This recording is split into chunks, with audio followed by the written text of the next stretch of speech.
Welcome to the Scooter Pitch Podcast. There are no winners, no prizes, but if you're lucky, you'll get robbed. This is the show where my YouTube members submit their story pitches to get roasted. And if anyone in the audience wants to steal the idea or make some tasteful fan art, we'll feature it on the next episode.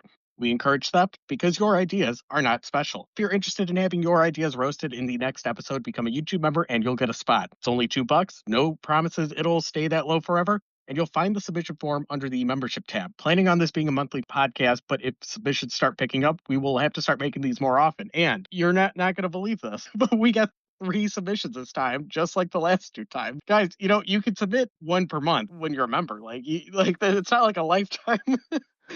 You're not like Yeah, and I maybe mean, what a deal too. You only pay $2 per month and you could submit every month. So every $2 you pay is a significant spot in Tapir's video, especially because we only get 3 per video. So we talk about him a lot.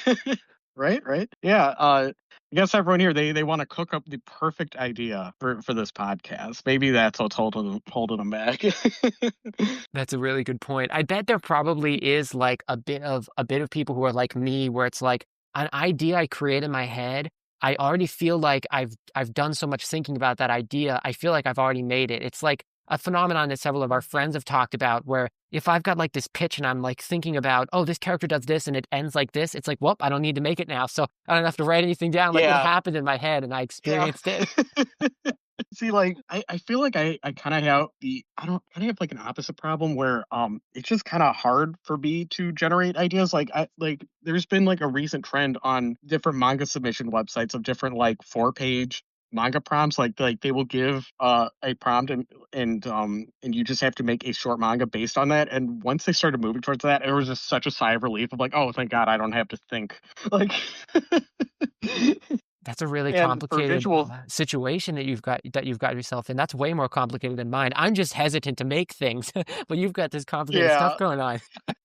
So for visual stimuli, I am going to show a speed draw of my newest manga one shot, and I did finish the manga one shot I was working on last time. I'm so happy for that. The one with Yuji every lead. Okay. I want to talk about that before before we get started. Please Oh do. gosh. So while I was working on this manga, the tentative title was "The Hero with the Unwanted Harem." I'm renaming it to the Five Rejections. Five Rejections. To get that, so it will numerically be first. Because while I was working on it, I saw that Japan Expo in Paris that they are having a manga contest, and and and that just like lit such a fire under my ass of like, oh shit, if I do 2.5 pages a day, I will make this manga contest. So they are doing a manga contest in collaboration with Shonen Jump Plus, the digital magazine edition of Shonen Jump. And so on May 20th they will announce the 10 finalists. Hopefully I make it. I have never really gotten I've never gotten that far with a manga contest. So on May 20th, either you will see who I lost to, and and I and I will expect no shortage of bullying and teasing for for whatever manga I lost to, or that will be the time to share my stuff with everyone. Hey, I think it's going to be awesome. And there's some stuff in Shonen Jump that I think is not too great, drama queen. So I feel like you Yeah, really give something wonderful in there. And I feel like, hey, I mean, regardless of it, it's a really good experience, right? Like to get to submit something oh like yeah, this and like have a chance at that. That's really cool. And even better, that it's not like a we'll take your IP and you get a prize money, like a shout out to our certain other podcast that we do where something like that yeah. happens. It's Yeah. a real deal, and I really hope it happens for you. And it's been done. There's been a lot of American mangaka who have made it like big, and they've done stuff in Japan. It's very cool. See, now that's kind of my hesitation is this is for French manga. I am not Oh, French. I missed this part of this. What you said, Shonen Jump, right? How is Shonen Jump French? I Yeah, thought it was see that. Yeah, Japanese. they're partnering with Jump Plus. It's a anime convention in France, Japan Expo, and they're partnering with Shonen Jump to do this manga contest to promote French manga. However, I am not French, so I so I am a little afraid that like a judge for this manga contest will find my little podcast with under 500 views an episode and be like, I knew something was fishy about this entry. So wait, did you um, write it in French? Yes, That's I kick had to ass. do I used an AI translator for this manga, which I did not want to do, but I literally submitted it within 10 minutes of the deadline. If I had a day more, I would have hired a guy. Please, I am begging you, please don't cancel me. Oh, don't sweat it. When it comes to translation, it's basically the same as like using Google Translate, except you're guaranteeing it's a Yeah, little bit more accurate by using the artificial way. That's totally fine. That's not bad. That's yeah. just doing the same thing that I, Google I Translate would do, but not inaccurate. Yeah, I saw that there was a manga contest working in affiliation with the Silent Manga Audition, and that one was specifically looking for international mangaka, but you still have to submit in Japanese, and they added the asterisk that you are completely in the clear to use machine translation. And that is an interesting direction that manga is going. Like I have seen on other manga submission websites, like if you use AI, let us know what parts were AI. But I still haven't seen a lot of AI art in manga, and there is still that romanticization of the grind and like people still drawing on paper, which is very cool. Um, but yeah, I had to do machine translation for my Yuji Every Lead manga, and I changed. Oh yeah, I changed his name from Yuji Every Lead. He is now you. I don't know how to pronounce it. You have better French pronunciation, so let me just send you the screen cap. Oh. um, but his name translates to Yuji Common Star because it's alliterative in French. And I just like one of the reasons why I love Yuji Every Lead as a name is it's alliterative. It's funny. Like, and I'm like, okay, I need to find something that kind of works in French, and hopefully that works in French. Oh, right here. This looks like a really freaking good manga. I had no idea that there was interspecies like characters. I thought it was all humans. This is really cool. Oh yeah, I had to make the main girl, the bear girl, I had to make her more furry so she stands out more. That was like so if you look at the last time I think I posted it in the last Scooter Pitch podcast. I had this same panel, but she had like a human hand, and I'm like, no, we must make her furry. Oh, that's Oh, awesome. I love to see that kind of thing. oh yeah, I want the like your choice of who is your favorite girl. I want it to mean something. That's a really cool idea um having that species diversity. I can't see the oh yeah. full title, but I can tell you of what I can read. It would be Yuji Etowadu and then it cuts off. So Camus, it cuts off right there. But Yuji With an Etowadu, N. oh, an N? Yeah. Trois Etowadu commune? Commune. Yeah, I believe would be Yeah. how you say it. Or at least that would be how a Japanese person pronouncing French would say it. And the reason I know that is because in Princess Comet, which is a somewhat underrated magical girl anime that there finally is a YouTube review about, someone named David Oh, Man put up a review of it. Every time she transforms, she goes "etodadu," which is how you say that in Japanese, but oh, it's a French word. that's so Yeah. cute. So Oh, yeah. and I loaded this up with Cameo in the background. I want to show you the page with the most cameos, and I want to walk you through those. I believe I already shared this in the Discord, but here this panel where Protag-kun wakes up in his bed, and he's been reincarnated into the next world. So above his bed there is a very tiny Genki and Sienna. My characters for my indie cartoon. Thank you so much. I Yeah, really appreciate it. yeah, it's got to give them a shout out. And then above his TV, I put I put the apology snapshot from the Saturday Wars podcast. I can see it. That's so beautiful. Oh my gosh, I can see my Komugi drawing of that you did. Like you drew my character Yes, Komugi. That's so cool. I wanted to put it on the TV, but I felt like that would be a little too distracting. Like I wanted to like kind of wake up in just this like blank, empty, clean room. But also it's just like, okay, what can I like shove in the corners? I know like a bookcase is kind of a weird place, so maybe it's like an acrylic stand memorializing the many apologies on that podcast. And then, oh, this one's really cool. I put on the fax machine, I drew Trixie's persona, Oh the little yeah, cowgirl. you've got to tell Trixie about this. You've got to put this page in the server and like mention all the references and ping us. And I am so gonna be like, that's amazing. Oh yeah. Oh yeah. Here's my promise. Like, okay, one of the reasons that okay, so one of the reasons why I entered this contest was because I just wasn't seeing a lot of people talking about it. So I'm like, okay, if there's less people entering, I might have more of a chance. Maybe. I don't want to get too confident. but another reason why I saw there were less entries was there is no guarantee of serialization if you win or, even being assigned an editor. So best case scenario is you get published in Jump Plus and then you get your prize money, but kind of the end of the road. It's really cool. I don't want to discourage them because taking on a serialization is like another step. And if I am able to get serialized, this is what I could promise. I can promise that unless she steps in and says, "Do not fucking do this," I want to make Trixie the president in my manga. So that way, Whoa. she could be added to the canon of real life people who have been portrayed as the president. That's smart. That's very And smart. it's like I want to add to the meme of Trixie will be president. And I think that's good. That's the most I can contribute to the meme. Like I don't have like aspirations for the Oricon charts or anything like that. But it's like but she will have to be included anytime this comes up. I absolutely, absolutely think that's a great idea. And if you want me to, I can help ask her for you since I talk with her on calls. I could pitch the idea to her. I'm sure she's going to love that. And she's going to love knowing that you snuck her persona design character into the comic as well, or the manga. Sorry, I don't know why I said comic. I call things Oh Japanese no, it's all good. comics. But It's all anyway, good. I meant to say about Yeah, your manga. Thank you so much for the shout out for Genki and Sienna. I of mean, course. I Yeah. mean to, I'm meaning to comment and respond to all the lovely people who commented on Scooter Pitch Podcast episode 2 Mhm. because so many lovely comments were there, and there are people that I really want to get in contact with, like people who submitted their pitches.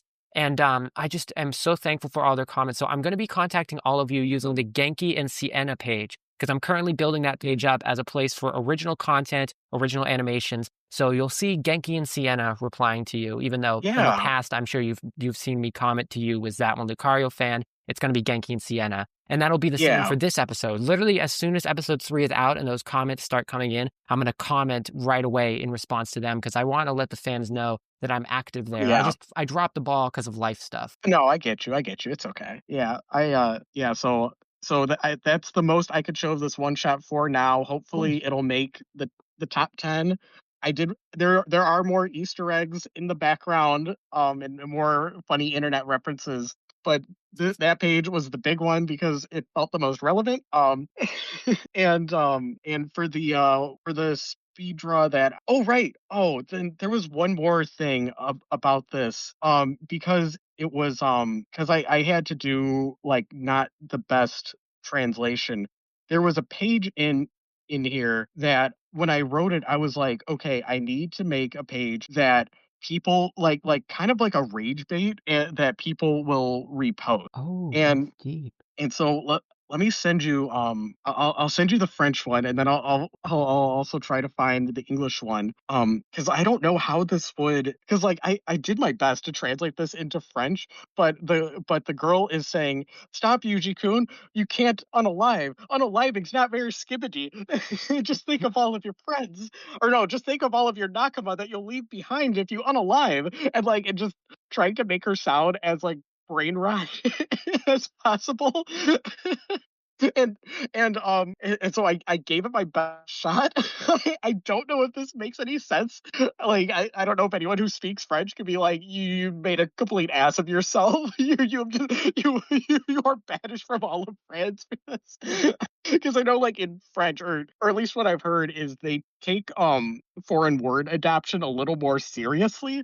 So Oh my but gosh. That's fascinating. And that actually reminds me of a bit of a story I want to share quickly, but I'll let you yeah, finish first. Was there more you were going to say yeah. about the writing of that? Yeah, so hopefully this is okay-ish. Like hopefully it's like like when I do like machine translations, I just want it to be like understood. Like it doesn't have to sound good. It just it just has to be baseline understood, which like kind of like why a lot of my dialogue is just very stiff and stilted, because it's like I'm just thinking like, okay, what's the easiest way to translate this, which isn't always the best way to think. So that was like a rage bait that hopefully will work. Then there was like another moment that oh my gosh, because in the storyboards for this manga, I realized like the final scene of this manga, I didn't put a distinct location for this. So I'm like, wait a second, I could set this in Paris. Oh, this is perfect. That is so awesome. What a so cool idea. yeah, good physics. Like I felt the light bulb go off in my head when I realized, like, oh my gosh, I could draw them in France, and I made one of the girls like make a reference to the anime convention that is hosting this contest. So hopefully, like this is the most like, please for the love of God, please notice me, please. I hope this makes it, and hopefully it pays off. That's so cool. That leads me into what Yeah. I was gonna say about the story, because you Oh about yeah, my yeah. story, because you were talking about how, this is something that you potentially wanna have set in France, and it's also a really wonderful opportunity brought about by Shonen Jump and the French company in Expo. I actually would love to get you in contact with some of my French connections, or just as the project goes further along, help you by talking to them about it and, like, saying, "Hey, look at this cool thing that exists." Because I'm good friends with a French cartoonist who made a famous, like, anime-inspired French cartoon called Bunny Maloney. He's a Oh my longtime, gosh. lifelong illustrator and cartoon creator. He got to start literally working on anime magazines in France, where he was doing interviews for them and drawing like their front covers. So like he would draw famous anime characters, but as an original illustration for the anime mag. Then he made this French cartoon called Bunny Maloney. It came to the United States too, and it's got several YouTube videos about it. And I met him through this incredible story that I'll tell another time about anime fandom and just meeting him through anime fandom. But yeah, he's big into like the kind of stuff that we're into. He's so pro furry, and Bunny Maloney itself is like a very furry core show, as well as very anime inspired because he loves all kinds of Mhm. anime. So I would love to show your manga to him once it becomes like publicly That would available.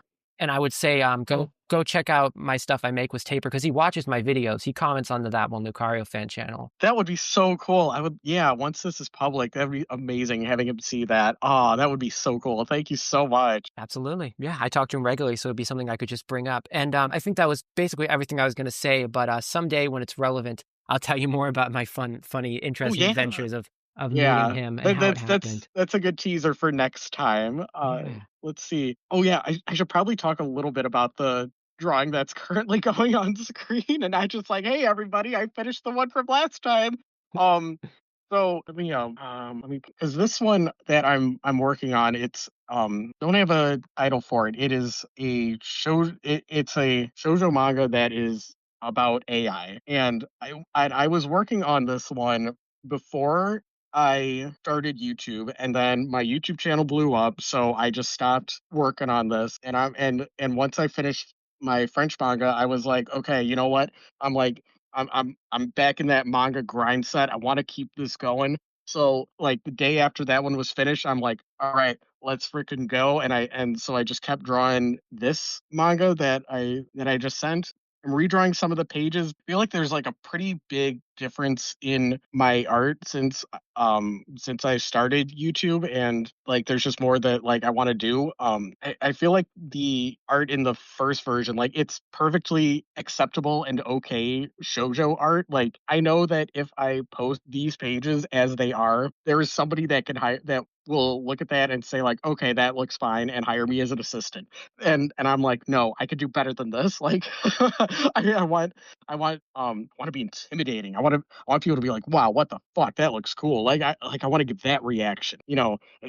I feel so motivated to just push myself and to just really do my best lately. Because like finishing that UG Everlead manga on time, it's like wow, that was like a huge confidence boost. Not to get too full of myself, but like it was like it felt cool, like going from like, oh, I just don't have the IQ to draw, to like to suddenly like now it's like switch back on. It's like, yeah, I'm gonna freaking go. And it's also like if I'm on YouTube every week going, oh, I hate these other manga artists who I won't name so we don't get too off topic. But if I'm just talking shit and I don't have the art to back it up, it's like that's pathetic. And it's like, yeah, you don't need to be a good artist to be a good critic and critiques its own art form. Like, yeah, I've heard it all before, but I feel so like passionate to just do my absolute best just so I completely destroy my enemies. I don't care how cringe that sounds, but that's like my mindset. Like, yeah, I'm gonna take them down. I'm gonna be the absolute best.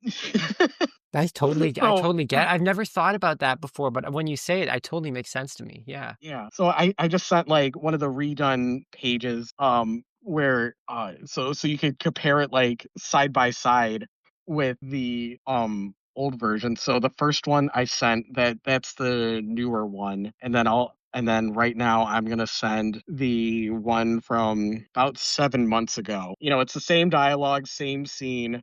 Newer version, like trying to get like more comfortable with like different inking techniques and and go a lot bolder with that. I had one too many people tell me, "Hey, you got to ease up on the screen tones and a little less glitter." And I'm like, "But I love glitter. I was raised by shoujo manga. How do you mean less glitter?"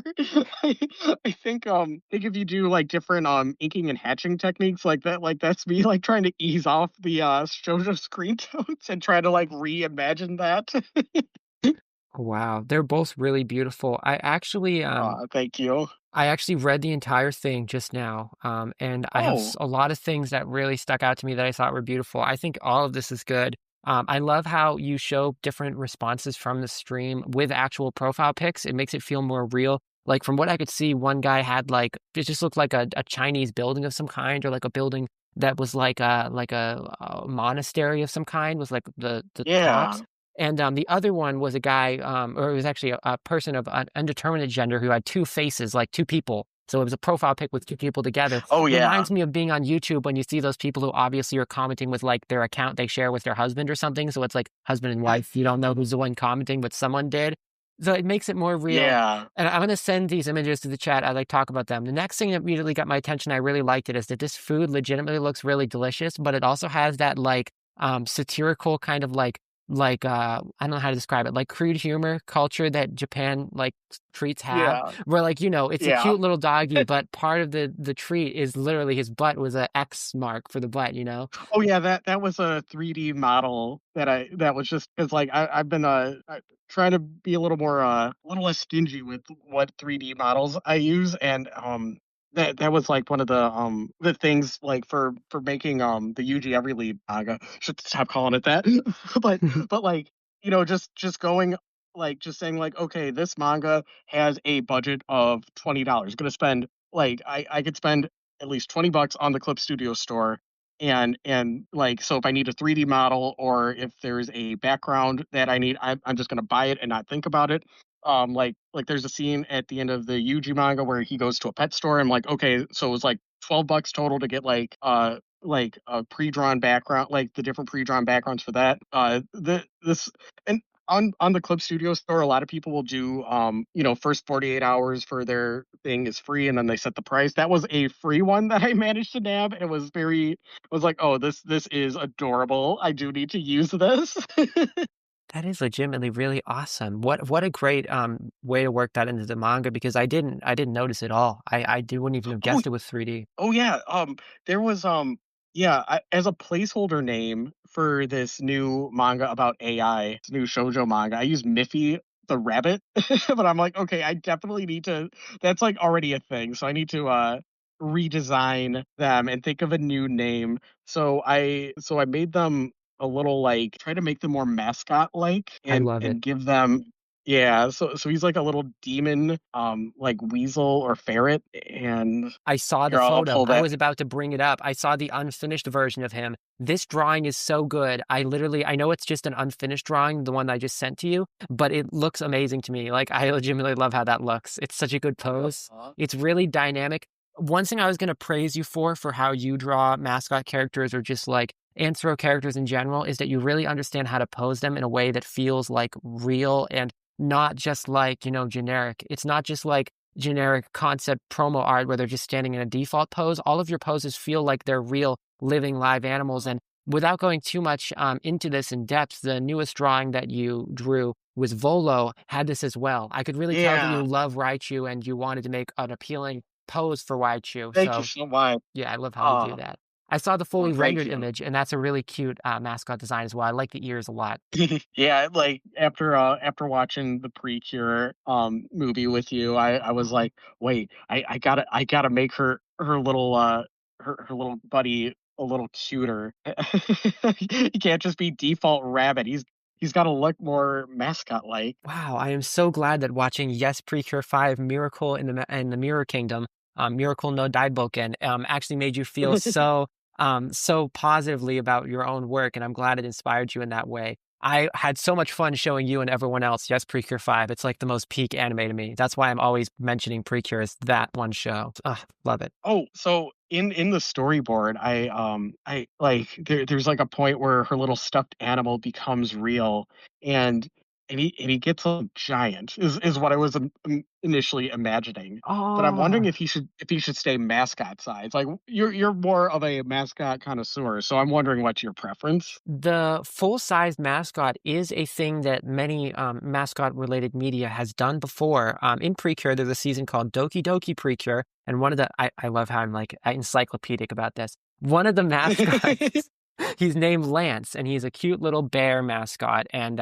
he actually becomes giant during one of the fight scenes and like saves the day. They accidentally made him big with their magic, and it just so happened that was advantageous because they were fighting a like kaiju-sized monster. So he takes down the kaiju and is okay. I would say my preference on the mascot being small or being big would depend on how much damage you plan for them to like take. Like if this is going to be like an action scene or something, then I would say don't make them big because it could potentially be like, it could be like disturbing to see like a giant mascot getting like beat up or something. But Mm, if this is just a slice of life manga and there's no action scene I need to worry about, then go ahead, make them big. Yeah, the only thing yeah, I'm like sad about is, and many people say this is like when you have like those kaiju media and stuff. Sometimes they can be really beating up on the giant kaiju creature, and it could be really hard to see. Like just sad for people who like get attached to them. But that would be my only yeah. preference. I think this is a shoujo manga, so there's not going to be any scene of like graphic like fighting. Is there? I don't think that was what you had in mind. No, like the bad guy like summons a bunch of little critters, and so then she takes her stuffed animal and makes him real, and he turns giant and takes a giant net and just yeets all of the level 1 goblins into the Oh, void. I saw that in the storyboards. Yeah, go through with making him giant. In that case, it's awesome. Okay, Totally do it. That's okay. awesome. Yeah, so oh gosh, I'm so excited about this manga. I'm gonna aim for this one. Manga Lab is having they have their annual high speed contest.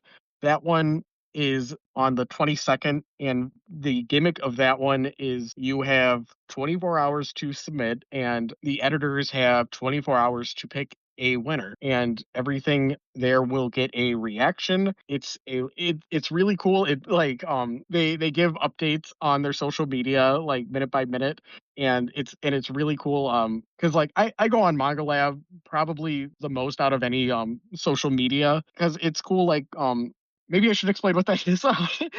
It's a website run by Hakusensha, and it's for amateurs to post their manga one shots in series, and editors, and the gimmick is that editors can leave emoji reactions and comments, but they are the only ones who can leave a comment. And there are, other websites like that operate like this, like Manga Meets and oh gosh, blanket on the other ones because they're all shonen based, so I don't really go around that neck of the woods. But I do love Manga Lab because they greenlight a lot, like the art that they greenlight and the series that they greenlight, they're all like a little bit weirder when compared to other manga amateur websites, and it's really cool like how individualized the comments get and how they really hone in on what that artist needs to do to level up their art. Wow, that is um really cool. yeah, it is. It's a lot of fun. Whereas like a Manga Meets, that one, I know they all have very similar names. I'm very sorry, but Manga Meets is the shoujo website run by Shueisha, and they have a similar mechanism. Like I do post on there too because they have more 4-page contests, which are a lot of fun. Where it's like, okay, I don't know what to draw. I'll see what their monthly 4-page contest is. So I've done a lot of those. But the thing is with Manga Meets, that one is more the comments, the mindset of the editors when they comment, it's more about how do you change this to be more of a like adhere more to mainstream shoujo art, which is very valuable, especially if that is what you as an artist are aiming for. But I would say that like that they're a little more hesitant to greenlight kind of weirder art. Although they the that interspecies furry romance, I'm blanking on the name. Believe that started on Manga Oh, Meets or Komen Manga Me. Fufu. Komen Fufu about Yeah, yeah, such a good one. Shout outs to my friend Yakuman who on the podcast just told me about that. And I was like, that sounds like absolute peak. I'm glad you know about right. Komen Fufu as well. Oh my Oh gosh. yeah, Wonderful. yeah, yeah. So yeah, all the different manga submission websites, they have their ups and downs, or pluses and minuses. Like I'll say the Manga Labs, like that's kind of where I made my home, because like the kind of art that they like and the kind of art that I want to make, I feel like they are the most in alignment. Which I also feel like maybe I should say that if I just submitted to this this one that's working with Shonen Jump, but hey, not everyone in Shonen Jump is they don't hold it in high reverence. I guess I should say not everyone. I mean, there was Bleach. Like if you know that story, Oh how yeah, the yeah. how the Tight Kubo. Yeah, I know about him. yeah, yeah, how he was just like kind of like, oh, how do you feel about Shonen being in Shonen Jump? And he was just kind of shrug emoji about it, which is very cool. Like, yeah, not everyone's gonna have that reverence for the institution. I agree. That makes a lot of sense. And it also is something I wanted to say that's really cool. I love that you're open to shoujo. You're interested in making shoujo. I'm a big shoujo stan myself. I feel so positive about that demographic of media, the shoujo Oh manga yeah, made for girls, because they often, as we've covered, are more willing to do stuff like interspecies romance, furry appealing content, yeah, LGBT content. Historically, the representation in shoujo manga in comparison to other demographics is just so incredible and ahead of the time. Like literal non-binary oh yeah, representation in some of the earliest hmm, shoujo manga. But I yeah, also wanted to say, perhaps because of my love of shoujo, I had heard of manga meets before. This is a short story, but of all yeah, things, yeah. at Arby's, I was at Arby's and I knew it because Okay. Arby's, they have the manga meets. Oh, sorry, you cut out. Oh Fuck, my no. joke didn't come through because I cut out. Oh no. I said, Oh no. Oh that's no. almost even My funnier. I said Arby's has the manga meets. that second after I said your mic cut out, I like my two brain cells pieced together the joke. Arby's has the manga beats. Well, I'm so glad that you told me about your experience making this manga and keep being a pro shoujo advocate. I love shoujo. I'm always going to be a shoujo stan, so I'm definitely going to be Heck reading that yeah. one. And of course, I read all your Oh work yeah. anyway. So yeah, do you want to Thank you. hop into this first entry for today? Yeah, yeah. Was there? Did you want to share what you've been working on before we get started? Because I just like I just dumped everything like just nonstop. I want people to know keep up with you too. Definitely. Thank you so much. I very much appreciate that. So I'm creating Genki and Sienna. It is an indie cartoon that will be released on YouTube. We're going to be starting off by releasing like short little animation tests. I'm thinking about what they're going to be called. They're either going to be called animation tests or they're going to be called pencil tests, because what I'm doing them on is I'm doing them on traditional pencil and paper and a light table animation. So I'm literally drawing one frame on pencil and paper, and then I'm using the light table to see the next frame on top of it, like there's another piece of paper. I'm animating it all by hand with pencil. And it's going to be really cool because the reason I'm doing these animation tests is because I want to get a sense of how to animate all of these characters. Genki and Sienna is going to be a cartoon, anime inspired, but I consider it a cartoon that is about anthropomorphic animals who run their own recording studio. And they are also working with humans, but only the humans who they're very close to and who work at the studio know the secret that they are genuine anthro animals. To everyone else in the entire world, or to anyone else who happens to visit the studio, because they are just the right size to be able to do this, they pretend that they're just people in costumes. So a little bit of fantastical, cartoonish reality there, but they are pretending to the general public that they are just wearing fursuits, but genuinely they are real anthros. And to anyone who works at the studio and knows them well, they know that secret. And we follow a trans girl who feels as if she does not have any specific place that she can relate to and consider like a home to stay at because of many different discriminations she's faced in her difficult life. And so she starts living full time at this recording studio and very quickly finds out the secret that these are genuine anthros and builds a very close friendship with Genki, a tanuki anthro at the studio, tanuki being a type of Japanese raccoon dog.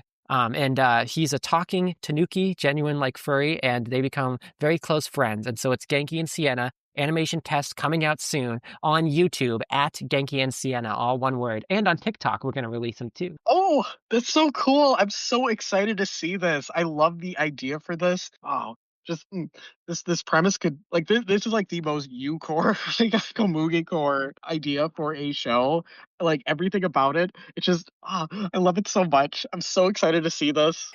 Thank you so much. I was inspired by like magical girl media and like other media. And although this is not a magical girl series, it's more of a workplace comedy with dramatic elements. I'm inspired by how in magical girl shows, there's a lot of scenes where like furry characters will just be taken as a normal part of the world in the sense that people assume they're just someone in a costume. Like in some Pretty Cure seasons, there'll be like a giant, this is really a real character in Precure, a giant furry wolf guy, who's a very popular character called Wolfrune. But like random people at the school will just react as if he's a guy wearing a fursuit costume because it's a little bit of cartoonish realism. In the realm of animation, you can get away with that kind of thing. It's also like to give one hell of a reference, and I certainly hope this isn't a reference in terms of my quality level, but in Johnny Test, they always just treat the dog as if he's a boy with a hair condition. You know, the Yes. dog Goofy, they're like, oh, that's not a talking dog. That's just a boy with a strange hair condition. That's kind of the kind of cartoonish reality I'm going for with this work. And I think I it'll be like it. I really like it. it'll be fun to have like that cartoonish unreality element mixed with the more dramatic serious elements because that makes it like hit even Yeah. harder. Yeah. I'm a big fan of Agritsuko, so this is like sounds exactly my speed.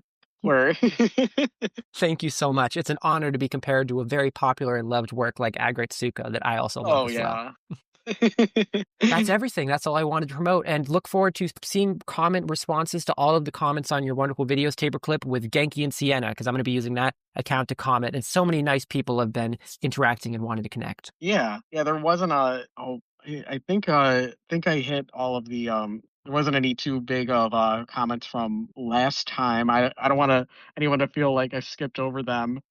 Let's see. Because Canadian Turtle left some comments, but they kind of are more about Saturday AM. So I think it's better we respond to those on our Saturday AM podcast. And I'll be Um, responding to you with my YouTube as well. So you'll get to hear my yeah, thoughts. yeah. Although I do want to point out Jester's comment. They said, "Hey, thank you guys for entertaining my brain rot. The idea, and this was for their pitch last time, Magical Girl 420. They said this idea was more of the Nyan Neko Sugar Girl type meme that I made up for April and online 4chan / poll commentary. Do Makes have it sense. in me to create a genuine Magical Girl IP and hopefully well one day." It's like, thank you so much for coming back, clarifying, because I had my sense of dread, like, oh no, is like, are they? What kind of trolling are they doing to me, or are they being? Okay, if this is meant to be a Nyan Neko Sugar Girl style fanime, that's yeah, that is that's the best place to put this idea. But I definitely want to hear about their about a more genuine Magical Girl IP. I would love to hear that because they're definitely deep into Magical Girl stuff, and it'd be great to hear more. Absolutely. I completely agree with what you said, that like it totally makes sense in the Nyan Neko Sugar Girl thing. I think I even was the one who brought that up in the episode, I think, because I was like joking Yeah. about I predicted it. I could just tell based on how they worded the pitch and like some elements of it, like the fact that, it was so much about political incorrectness. I was like, okay, this is probably a joke about politically Yeah. correct anime fans, which is what Nyan Neko was doing because Nyan Neko is so clever for how there's like a scene at the end where she's doing like the creator of Nyan Neko, I think they're female pronouns, was doing a scene where they're like recreating a bad AMV, like they have Windows Movie Maker effects on the Mhm. screen. So that's the kind Yeah. of anime satire that's good to see and is very Yeah. valuable in our modern internet climate. So definitely keep going forward with that idea because I think you have the right Yeah. mindset there. But if you feel motivated to make a super genuine magical girl series that is really going to touch some hearts, oh my gosh, do it. We're living in a total void of magical girl media when we need more and the Yeah. people want more. People are like Yeah. rewatching Sailor Moon for the 10th time. Give them something new to experience. If you want to make it, it will succeed. Yes. Like with the indie short, I don't want to be a magical girl. The only reason that I am not like completely in love with that is because it Same. uses CalArt style. That is the biggest barrier for me. Um, Biggest barrier for like me is the way the mascot is like there kind of by yeah. necessity. You haven't seen it yet, so I won't go in depth. But No, the no, mascot I is watched. like I watched. Yeah. I watched an interview with the creator, and she's really cool, and I admire her dedication. But she was talking about how like yeah, we're inspired by QB, so the mascot's just kind of like they don't want to deal with him, or I think they use they them, so they don't want to deal with them. The mascot because like oh, it's just such a annoying mascot. Like he just wants to force you to be a magical girl. I'm like, That's not their role in the genre. That's one show. QB is not every magical Yeah, girl mascot. I was yeah. so disappointed. Yeah. I think, Yeah. like, Steven Universe is the only CalArt style show I could get into, and that took a lot because, you could summarize Steven Universe as, "What if Tenchi Muyo was gayer?" And it's like, hell yes, that is everything I have ever wanted. Um, That is the so most spot on description I've ever heard. Steven Universe is literally named after Tenchi Universe, and I'm guessing you yeah, knew that. yeah. Yeah. And so it's like you need to hit, like, that level of, personal connection for me to be like, "Okay, I will set aside the CalArts style." Yeah, there's definitely a hunger for magical girls. That's my point of bringing that up. Yeah, it was a wonderful And segue. And now we can jump oh into the yeah, new pitches, unless there was other comments you wanted to highlight. yeah. Let's see. From unfortunate one, they said I totally misinterpreted the second question. LOL, that's my fault. Yeah. So they put a pear sheep as their pen name, which is they probably meant it as the title for their pitch. And also, I don't want to put unfortunate one on the spot, make them feel bad, but I saw that they unsubscribed after they got their pitch up. That's totally fine. I don't want anyone to feel like they are required to keep subscribing. Like, if you just want to pop in and out for 1 month and just share your one pitch, that's totally fine. I know Oh that's yeah. like bad business, but like you're totally fine to do that. That's like it's like I'm kind of like designing it with that in mind that like some people are gonna just pop in and out whenever they feel like it, and whereas like if you have a little extra money and you want to stick around after you got your one pitch in, that's totally cool. Like my hope is that things will even out enough. I would also love to hear their, like their feedback in the sense that how did they feel about our talking about the pitch? Did they feel like they got their positive Yeah. experience for the $2? Because that'll help us going forward to like craft the episodes Oh even yeah. better. Like if they say something like, I really loved you talked about my pitch, but I feel like scared to submit one again because, I felt like I was on the spot or something. That's valuable feedback that we can consider. Although I highly doubt that we're going to get that feedback because we're so nice. We always talk about that. We're so freaking nice on here. Yeah. Yeah, too nice. Too nice. I gotta yeah, I did notice like when I was editing that unfortunate one that we spent the least amount of time on theirs. Hopefully they don't feel too stilted by that. And that's I'm another sorry, thing which is, one was an by unfortunate one keeping again? Was that the One Piece? that was no, that was the rom-com set in the magic world. I'm so sorry. Oh, I felt like we It talked about was that Oswald and forever. What? I felt like we talked about that Oswald and, forever because I brought up like Familiar of Zero and stuff. Remember, that's the one, right? The one I compared to Familiar yeah, of yeah, Zero? yeah. I felt like we took forever Yeah. on that. We really spent the least amount of time on that one? Yeah, because Wow. the other two was The Deathless by Amy and Magical Girl 420, and like, we're talking about magical girls. We're gonna yap. That's true. That's true. You know what? I apologize. You're right. It totally makes sense that as cool as that Yeah. rom-com sounded and how it reminded me of Familiar of Zero and I had all these interesting insights to share from someone who's read that Mhm. stuff. I still could understand how that one got a little bit less time in comparison to the others. And I'm sure that we were just so caught up on the magical girl thing. That was why it led to a little bit of less Yeah. time. It wasn't you at all. Yeah. It was a great pitch. That's the other thing. It's if somebody is if for whatever reason like somebody submits a pitch and we're like, yep, looks good, and like we don't really have much to say, it's like hopefully you don't feel too jilted by that if it's a low entry fee. Like Exactly. we do want to do our best, but not all of them are going to be our absolute us performing at 100%, I should say. But hopefully you get your money's worth. That's a fantastic point. I basically, I feel like I said everything I wanted to say about that comment. Was Yeah. there any other comments or you want to jump into the first entry? Yeah, I think we could jump in. I think we've went over everything, all the loose threads from last time. I went over my big gosh darn manga plans. They were awesome. And I Yeah, got I'd to promote my love work to. as well. So thank you as always. Oh, of course. Yeah, yeah. So let's start. Yeah, if you want to go ahead and read the first entry. Perfect. So this one, your name, your pen name, your pronouns, and which fictional character you most want to marry. Well, we have the answer. Jack is their name. Their pen name is Mhm. Slaughtergutz, and their pronouns are they, them. And in terms of which fictional character they most want to marry, I don't IDK Jimbei from One Piece. Ooh, that's the fish guy, right? I'm not big on One Piece. I think so. He's mega cute. I totally get you if that's the case. Pretty sure that's a fish dude. Oh, yes, it is. It is. He's super pretty. Yeah, I love him. Jinbei from One Piece, great choice. Would make a good male Yes. wife, I suppose. Looks very huggable. Ooh. Oh, Sweet Tooth from Twisted Metal. I love a man who makes me laugh. That's another great one. Yeah, very, very cool. I can tell that they're a fan of like the characters that feel like they could be in like a 70s or 80s movie. Like Sweet Tooth, like Jinbei, I feel like they'd be in like a movie like what we're exactly about to talk about in terms of their elevator pitch, Yes. in fact. So, what is your Oh elevator yeah. pitch given in the form of series meets series? So, for example, Suicide Squad meets Card Fight. Their example is what if we did Friday the 13th meets Camp Rock meets they/them? I am very So fascinated cool. by that. Technically, you broke the rules, so we have to make fun of you now because you did 3 series. No, I'm kidding. It's fine. In particular, This they is slash them is really interesting because that is a like slasher horror movie that is 80s style, but it's modern. So it's like inspired by like Friday the 13th and all those classics, but it's a modern one made for one of those streaming services. It was on a streaming service, I think, or at least I saw it on there. yeah. So it's pretty cool that Also has like, like yeah, you go one of ahead. the best titles for a horror movie. That it is. That it is. I like this because it's a clear, understandable visual as well. So, like, you know, we're combining these things that you wouldn't expect. The Camp Rock was the Friday the Mhm. 13th, like, you know, innocent child film with Camp Rock and then Yeah.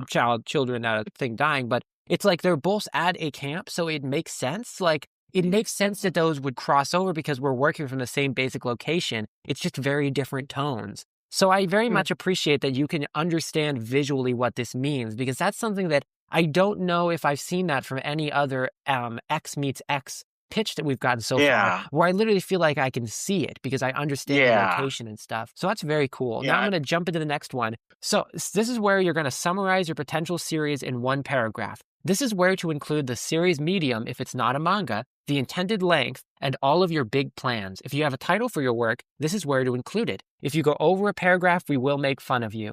So for them, the potential series summary is The Devil's Music is a 12-issue slasher comic that deals with themes of music, grief, disassociation, and the 3 sides to every story, yours, theirs, and the truth. And then we have when Kyle, a 15-year-old non-binary musician, is sent to a rock and roll rehab camp for troubled teens, they learn of the local legend of the Shredder of Shock Ridge. As the campfire story goes, 25 years ago, a psychopathic murderer escaped the nearby sanatorium and slayed the previous camp inhabitants. In reality, the murderer was an immigrant janitor at the sanatorium who was captured soon after and sent to prison.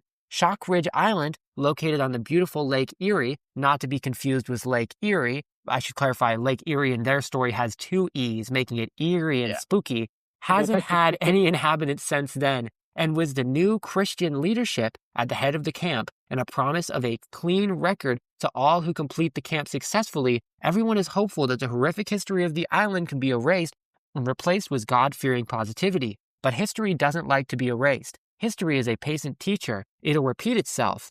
I'm ready for the ribbing because I know it's long, LOL. I am cursed with cannot shut the fuck up. Well, that was all good, so no worries on how long it was. See, I say like that we need to make fun of you if you go over a paragraph. Barely went over a paragraph. We're but making if you're fun of you for cursed with thinking that you needed to be made fun of when you didn't need to. That's what we're making fun of there you we for. go. I was gonna say that if you're cursed with cannot shut the fuck up, well, that's like kind of punching down if you have can't shut the fuck up illness. I don't want to. That's not very woke of me. I can't make fun of you for that. So I suppose that gets a pass. Their illness is that they are cursed with shut up cartoons by Smosh. They're cursed to only make shut up. I don't know. There's a joke in there somewhere. That's like an ancient YouTube reference, but Smosh used to have their cartoon channel. So now we're going to go into optional. Link one image that best sums up your potential series. Your art is best. If you can't draw, feel free to use bad MS Paint edits, AI art, schizo mood board, memes, whatever will communicate the vibe of your series. If you use AI art, the comments section will make fun of you. And so it says, I'm linking multiple because I do not follow instructions. I'm just going to take a second to open these on my end. Yeah. Oh my gosh, that looks amazing. Right? That looks so cool. This is on a Weebly website. So someone has a Weebly website, I'm just assuming here, where they have like a professional portfolio with all of their works. And these are images on their Weebly website. That's cool as heck. I have a Weebly website too to get myself out there as an artist. You know, it's like people always say, like, oh, you got to make your own website from scratch. You got to code your own HTML. But we're artists. How much time do we really have to do that? I did make my own HTML website and I paid for the $10 to host it because to host your own site, you have to pay the hosting. And I was like, man, it's such a pain to update this. Every time I want to update my HTML site, I always have to like learn code all over again. So this is really cool. Keep making stuff and putting it on your Weebly and use that to get a art Oh yeah, job because you're really good. Okay, this link took me directly to their Weebly website. So now I'm looking right yeah. at it. Wow. Okay, it's really cool. They've got a whole gallery feature on their site where I can see each of the pages one by one in detail. I can even click on them to like make them bigger in a new tab. So we have everything we need here to look at this. This is a full comic, and oh my gosh, are they a really good cartoon? Right? This looks so cool. Like I gotta say the one color illustration, it's like I yeah, definitely like I won't say their coloring's bad, but the black and white, the monochrome is just so striking and just so bold. Like they really understand how to balance a page and how to make the most of, dramatic beta inking and the hatching. It's so cool. So they also left a note in the images section Oh yeah. saying, these were test pages I did back in 2022. I dot dot dot severely did not understand comic page margins at the time, so my panels are a bit scrunched and the lettering suffers heavily for that. I've learned a lot since then, but I still really like these pages for some of the backgrounds. I'm heavily inspired by 80s horror artist Stephen Hughes and the cover art of Gore Shriek #1, but used to collect Shonen Jump mags as a kid, spent hours poring over the art in them. Yeah, it shows. Like, holy shit, this is cool. I've been told that black and white art isn't interesting enough for people to read it. Well, those people are freaking idiots. They're completely wrong. Their black and white art is Yeah, awesome. yeah. I find that absolutely outrageous given gestures to all of manga. Detail can be a time consuming curse when creating comics, but I want to create art that makes people go back and really look at it and admire. I love art, especially comics, where I could stare at it, think about how they drew something or achieved a certain technique, especially as a traditional artist. I understand why and where people feel the need to take shortcuts, but actually sitting down and learning how to do something and achieving it feels so damn good. That being said, me and the Yame's lettering guide very much do not get along, LMAO. Also, I have the first issue scripted out if you're interested in reading it. It has been on hiatus for a couple of years due to personal bullshit, and I've been meaning to go back and rewrite it a little, but I've gotten good feedback on it. I've been working on a different story for the time being, but the Devil's Music is very near and dear to me and helped me discover a lot about myself. I like to take the opportunity to share where I can. As I said, Crystal cannot shut the fuck up. LMAO, please enjoy. Yeah. This is very cool. I was looking through some of the pages, like, yeah, these are awesome.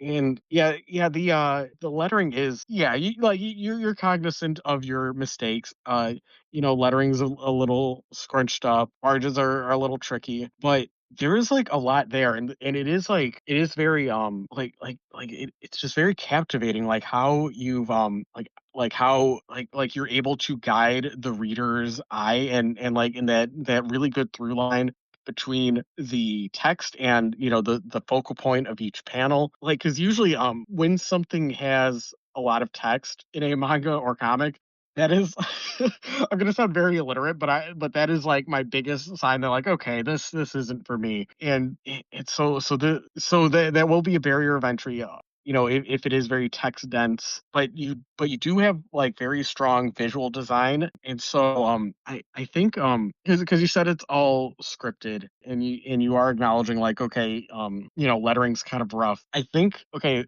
I don't know if you would want to cut down on the text, or if you're thinking of your manga as something more like it's a cinematic storyboard that you're putting on paper, and you're really pouring over every word. I think this this might be kind of a goofy solution where it's like, okay, well, don't want to learn, like, lettering's like kind of messing you up, and it's kind of scrunched. It, I think if you just don't look at your script when you're doing your storyboards and you try to remember what the characters are saying, I think that might force you to trim the dialogue and to only put what's important. And this page, I believe page 4 of this, Yeah, the one was a really cool girl with glasses, right, on the bottom right corner. yeah, yeah. Yeah, that it's like that one, I think that's the page that, like, kinda drags the most, and it's like, and it's like I see how every line and every sentence, like, there is a purpose to that, like, the first panel, "I need to document my rise to stardom on social media. How am I supposed to do that with no phone? My followers will abandon me. I'll be ratioed. This will ruin my monetization." It's like, I get that this character is being very dramatic and over the top. I think you could get, how how am I supposed to survive without a phone? Between my super condensed and what the character's saying, I think there's like a middle ground that you could reach. Um Very good I criticism. also Very, very good point. I completely agree. Because she's talking about rise to stardom. Okay, we understand she cares about mhm, internet fame, and then yeah, she's making yeah. reference to she's gonna lose internet fame in the second half. You could condense that so you only have Oh one yeah. text bubble at the most, and then we could see more of her Yeah. design. Because she looks like a cool Mhm. design, so I want to see more of that. Yeah, yeah. I think one thing that I would do when I started manga, because like a big advice like for any comic artist is just cut the dialogue in half. Your dialogue is like you're getting too precious about your words and clinging onto them. Is one kind of like I don't always follow this now. But one rule that I kind of imposed on myself was each speech bubble should have one sentence and to not have more than two speech bubbles in a panel and since I don't want to oversell myself like wow now that I understand paneling I can move past that but I think like doing that did break me out of like wanting to overwhelm the page with text because like I that is something that I was very guilty of when I first started making manga was like, oh well, how are people gonna know what's going on if the characters aren't talking? Like, Yeah. but I don't want to like get too like nitpicky because I because like this art is just freaking cool. I what it reminded me of is Johnny the Homicidal Maniac, and I don't know how you feel about that. I know people have some mixed feelings about that, but that's like another one where that is very text dense and in the way that they letter the panels, it is like very chicken scratch and it could like kind of take your brain like a second to like adjust to Jonah Vasquez's handwriting style. But that's like another one where it's just very bold and very in your face. That's what came to mind while I was looking over these pages. So you can do a comic that's text dense, and I will read I think it. this is going to potentially be a controversial take for me. I love Johnny Vasquez. I love Invader Zim. Johnny the Homicidal Maniac is a kick-ass comic, and Invader Zim is like one of Heck the yeah! most creative Nickelodeon cartoons ever. Oh yeah. However, I think that Mhm. this person's ability to draw realistic is a particularly special skill that I wouldn't necessarily say about Jonan Vasquez. Am I saying that his Yeah. comics are super simple? No, they're super complex. They require so much effort to Yeah. achieve his style. However, this Oh yeah. artist has like a mastery of anatomy that you don't see as Ooh, much with like punk, anti-authority kind of that's violent comics. They can that's draw. true. They can draw on anatomy. That's almost like why I wanted this Ooh, panel to be out of the way, the one about the followers, because this is a perfectly rendered and anatomical drawing of a that's woman, very and yeah, I want Jonah to see Vasquez, it. he does kinda like stick figure anatomy, like, when he's at his worst, and I mean that very loving. Yes.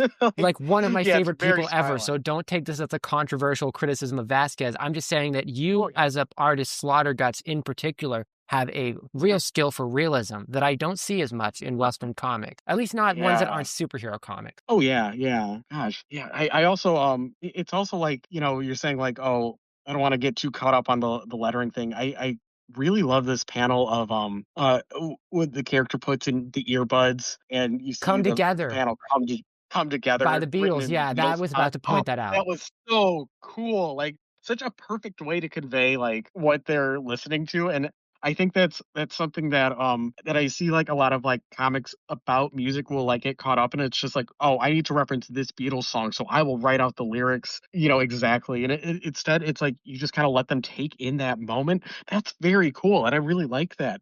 This Yeah. mysterious, nefarious devil's music. He reminds me of Yeah. Slaughterhouse, the old Japanese game series Slaughterhouse, which is very anime-y, and it's about a murderous guy, but he was actually the hero. And he's basically the same thing. Like Yeah. Slaughterhouse was inspired by Friday the 13th. So, and then I have one other idea to potentially give. You were concerned a bit about black and white being something that would make this not stand out as much. And while I don't think that's true, I do think black and white is really great. Mm. If you wanted to make this stand out in a really memorable way, You could make some scenes with bloody and violent things be black, white, and red. Ooh, Just yeah, some like maybe like scenes. for a splash page. Ooh, Yeah, yeah. that I, would stand I, out a oh, lot, and it works perfectly for the intended slasher vibe, where it's black, white, and red. It immediately gets your attention that this is some fucked up, dark, bloody yeah. stuff. I'm gonna push back very slightly because this artist is very good with their monochrome, but I think yeah, if you do feel compelled to add color, that would be the way to do it. Yeah. Oh yeah. So in this yeah, because they said like that oh the script is written if you want to take a look at this. I'm gonna say this very nicely. I don't because your art is fucking cool. I don't want to see a script version of this. Yeah. I will just feel cheated thinking like, but you could draw so good. What do you mean? Like, it's like not that your script isn't good. I'm not. But like you've given me this feast. So of course I'm not gonna want to see the script. I would be curious to check it out because it might have like notes for how they're going to adapt it in comic. Like it might say something like, have this scene take place over a wide panel. I would be curious to know about Yeah. that because I want to know how they write their comic script. If Yeah. they just literally write their comic scripts like a screenplay, that's really impressive. Shocking because I Oh wouldn't yeah. think that an artist's experience with them would do that. If I was writing the script, it would be like, adapt this part over a wide panel. The text on this Yeah. part is going to cover up her face because she's hiding. I would include those things on the script because it makes it even easier to transform it from just text into a comic if you had that planned out. Oh yeah. Yeah, this looks very cool. I think I'm trying to think of like what else I can critique and nitpick because if we're not gonna bully, we could still bully the art. But I think I think your elevator pitch does like we said earlier, the elevator pitch does perfectly convey a very unique idea and vision and worldview. You don't need color. Stay away from that. This is a cool idea, and I hope you keep making it. Very nice. Yeah, if this is your first one because this is the one closest to your heart, yeah, uh, come back next time or later when you made more of it because we definitely want to see it. I also hope you keep working on it. I also hope you keep Yeah. working on it. I also hope you. I was doing one of those jokes where it's like pretending to be five people. Yeah, keep doing it. That's really good. Oh yeah, yeah. There we go. So I uh, think that's everything. Do you want to be the one to read the next? our next pitch is from Ellen Hourai. Yeah. She, her pronouns, and which fictional characters you most want to marry. And she said, Descara's from Itchy the Witch. She's perfect. Heart emoji. I know Discaris. And I don't know that character by name. I'm gonna check. Oh yeah, she's really cool. Yeah. Sorry, that's all I had she's to the say. one that's like super OP. Oh yeah, yeah. Yeah, I know I the love her character Abyssal Witch. design. I can see why she's into Yeah. this character. Heck yeah. So what is your elevator pitch given in the form of series meets series? And she says Miss Kobayashi's Dragon Maid meets Zach Bell. Sold. Lesbian monster girl slice of life meets human and monster magical competition. Yes, so cool. So This is summarize your yeah, potential it's so cool. series in one paragraph. This is where to include the series medium if it's not a manga, intended length, and all of your big plans. If you have a title for your work, this is where to include it. If you go over a paragraph, we will make fun of you. And that's under a paragraph, so no bullying for that. So, a Harpy's story is a webcomic presented in a Western comic format, aiming to be roughly 30 chapters long with around 18 to 25 pages each. Set in a world where every human is assigned a monster of some kind to aid them in daily tasks. I follow Sue, a harpy who's an aspiring Yuri artist, and her human partner and lover Emma, the Witch of the Black Forest, who tries to make ends meet by operating a magic shop. With the death of one of the archmages who oversee their civilization, Emma finds herself, along with every other magician in the country, included in a competition to see who will take his place. Though the chance of improving their living condition is tempting, the pair decides to simply continue on with their mostly tranquil daily life. However, participation is not optional, so they are now faced with no shortage of wacky wizards and their own monster partners seeking to improve their ranks by eliminating them from the game. Will their luck prevail against it all? Yes, because monster love will save the world. Oh, I love it. I love it. Fun fact, fun fact. So Ellen, we know as a casual friend. That's how they found out about the channel. They've communicated with us before. And Monster Love Will Save the World was inspired by you and I and all of our frequent talks about positive interspecies furry representation in media. Oh, Yeah, they included that for us. awesome. They already told me. So that's really cool. Oh, that's so cool. Yeah, and then I'm pulling up the drawing and she says, I don't have a proper cover yet, so this page of the girls hugging will have to do. Oh, this is adorable. I love this. Yeah, I love that image as well. I definitely am familiar with how the characters look in Harpy's story, so I wasn't as like instantly caught off guard Mhm. because I've seen the comic before. But I Yeah. definitely think it's a really cool style. One of the best things about Ellen when I see her stream her work on the comic and stuff like that is that she literally does like all the textures in real time. So when you see like cool feathers on a Harpy girl, or you see like, you know, the table or the desk has like detailed stuff on it.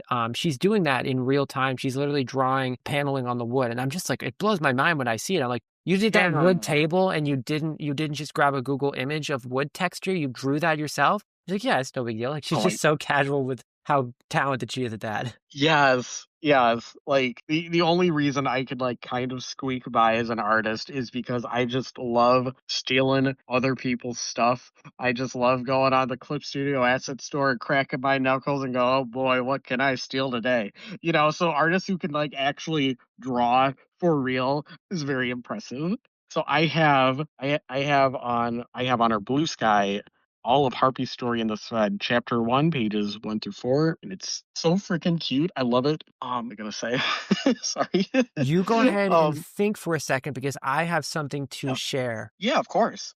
So in the sentence blurb, I just am sharing this because it potentially will be a, you know, a sentence summary they're going to share on your website. There were a few grammatical issues. It's not a huge deal at all, but there were a couple times where you had sentences that were fine and wouldn't have been run-on sentences, but you used commas when they weren't necessarily necessary. So you have one of them where it goes, with the death of one of the mages who oversee their civilization, comma, Emma finds herself, comma, along with every other magician in the country, comma. You can change that to just be, with the death of one of the mages who oversee their civilization, Emma finds herself. Like, no commas needed there. You don't need to say, one of the deaths who oversee, one of the people who oversee their civilization, comma, and then Emma finds herself. It's just, it's a sentence on its own. So when you have that comma Right. there, it's just an unnecessary comma. It's not a big deal. It's not like I'm trying to be like, it's a grammar problem. I just figured I'd share it in case you're going to use this as an official summary on any place that, you know, releasing the comic, which you should because it's a great summary. But I just wanted to let that know. If you write like a back blurb, I you know, love Emma's design. Sorry, yeah. sorry to cut you No, off. that's okay. That was all I was I'm going to looking say. at okay.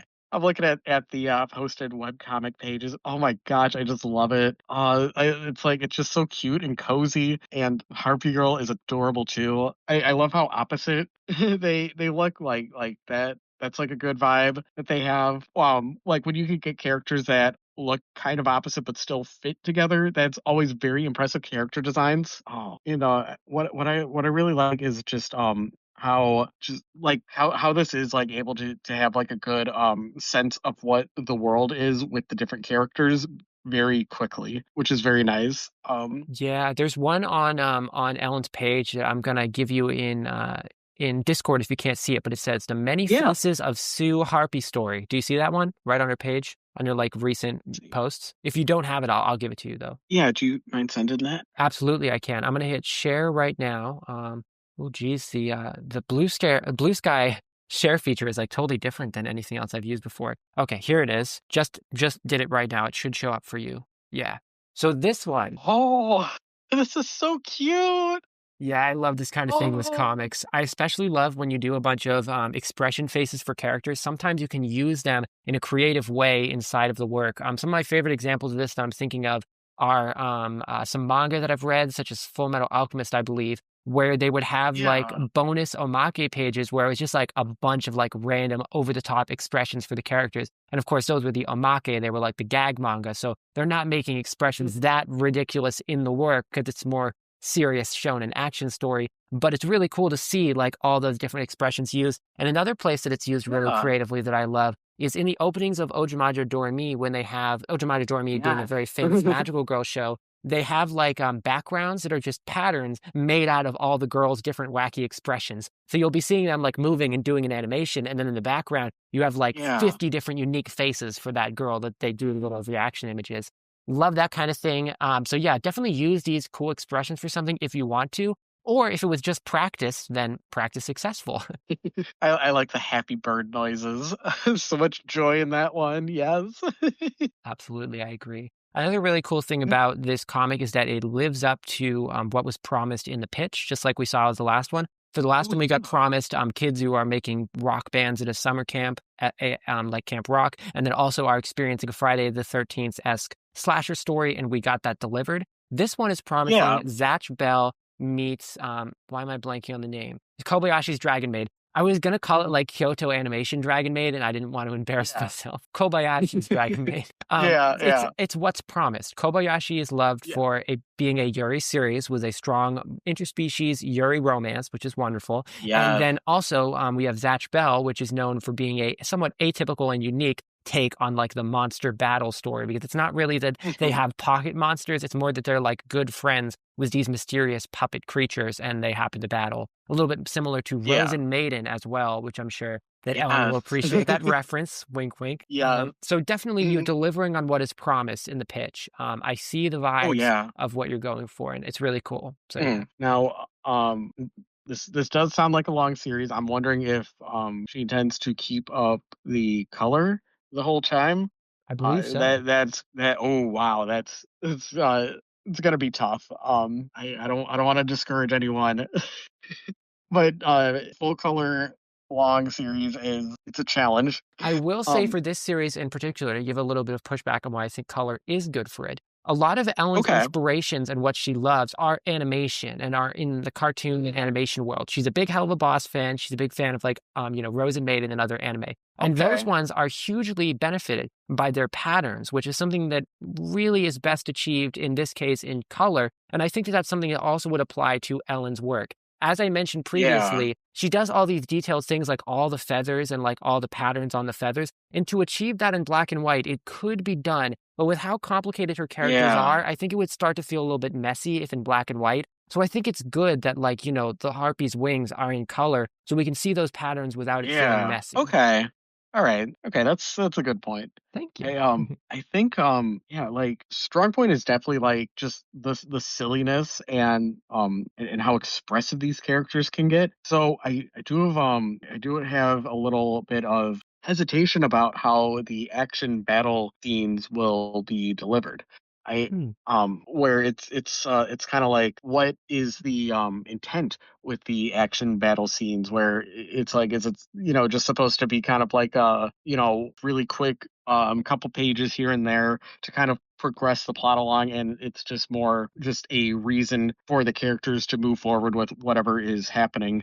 Or do you want the battle side to be a little more serious and to have that interact, or sorry, just have it hold that in how am I trying It's to okay. Take your time. I understand what you're yeah, getting at. and have the battles be just as important as the slice of life. In that case, I don't want to say that the art's not there for for the battle aspect. It is good enough for heavier action scenes, but I think that you'd have to like try to be a little more conscious of how it's being staged and the weight and the movement of the characters. Whereas like the pages where it's just like a little goofier and sillier, and it's just kind of like the characters like kind of bouncing off each other. I'm looking at the first 4 pages of them just kind of going back and forth, and then after that it's just more of them hanging out, and then pages 13 through 16 it's like we see a glimpse of the first fight, and like and I get that this villain is you can't have your final boss right away. Like I get that.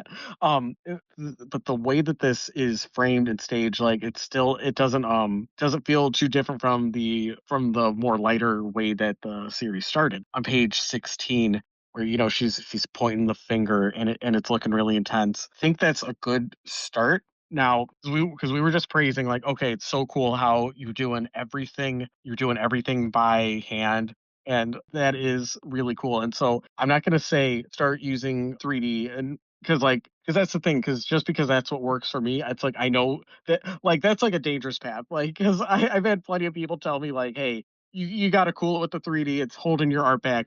I don't want to say you need 3D. But what I will say is I think that if you played around with 3D models to just kind of better just to try to like level up that sense of staging a scene and like different ways to pose the character, I think that would be greatly beneficial. I think I'm trying to think of like a good example, but I think that okay, because this might be a little bit of a tangent, but there was an artist who they would go on their, forgot if it was their stream or podcast, but they would go on and be like, I just want to make art. I think video games are a total waste of time. And it's one of those things where it's like I understood what they were getting at, but that artist in particular, like their art was very flat and it was very like stilted and it looked a little awkward. And so the response is like, okay, but if you played like a couple hours of video games every week, it's like that would strengthen your understanding of spatial reasoning and usage of 3D. So I think that is something that I would push for Harpy's story. There are like free 3D models. I know I reference Clip Studio a lot just because that's where I live. But but for like, pose with 3D, like, just download Blender and play with that and to try to imagine that. Like if you can, or even like if you want to like make like a little diorama in paper, like I know that sounds a little silly, but if you can think of where the characters are staged and like and where the metaphorical camera will be, and to try to get that more like physicality either with like little models or with playing with 3D. I'm not saying like to implement 3D in your art again, because it's like, because you have your style, and you have that grind of like, yeah, I'm gonna draw the wood paneling, which is very cool, and I never want to discourage that. But I think if you supplement that with just some playing with 3D for your initial sketches and sort, like, to have that as a reference, I think that would greatly benefit your style, I especially for completely the agree. fight scenes.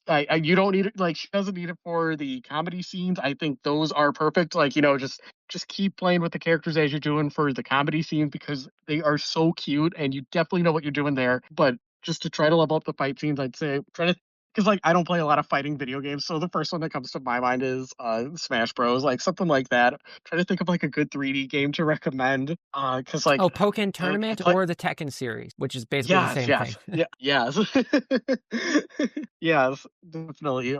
Yeah, so either like play around with like with there's even like web-based proposing characters. Like you could like put a 3D model in it's like a website. I'll think of it. But like, yeah, but if you can't download Blender, if you're like, no, I will not start playing video games, that is a waste of time. Well, like, yeah, again, it's like I really don't want to mess with. I don't want to push you in a bad direction. Absolutely, I agree with the 3D thing. That would be very helpful. And I'm going to give a personal example and anecdote from Oh yeah, myself related to an earlier yeah, discussion on the podcast. So I became friends with John, the creator of Bunny Maloney. Why was I blanking on the name? yeah, Bunny Maloney's yeah, creator. I became friends with him, and I drew some animations, or I made some animations, like using his characters along with them meeting mine. And it was something that he commented on my channel, as I mentioned.